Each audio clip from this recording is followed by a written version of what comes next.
A Christchurch homeowner says he'll fight insurer Southern Response to the very end after learning he's being forced back into court for an appeal after already winning his case.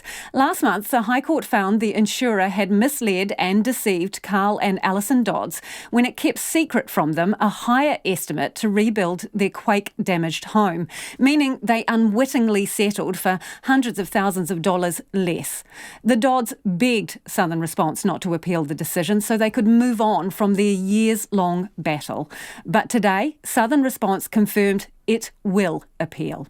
I spoke to Karl Dodds, who told me Cabinet Ministers Grant Robertson and Megan Woods and two Southern Response officials delivered the news.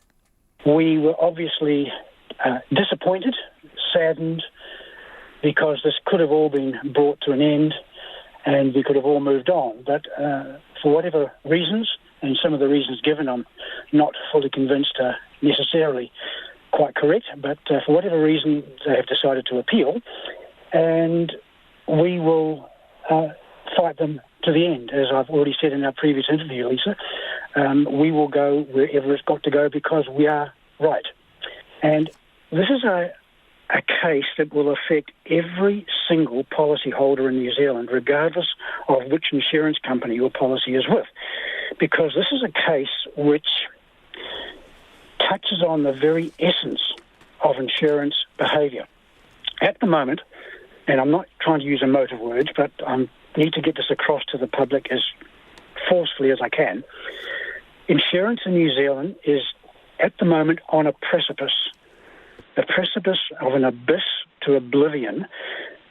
That abyss is going to either suck them in or be pulled back from the abyss, depending on the outcome of our case.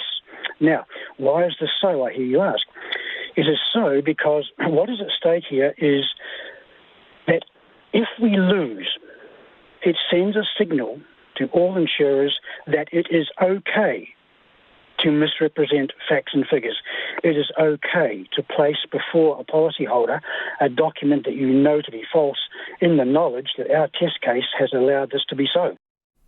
Now, Southern Response declined to be interviewed on Checkpoint. In a statement, it says this was not an easy decision for anyone.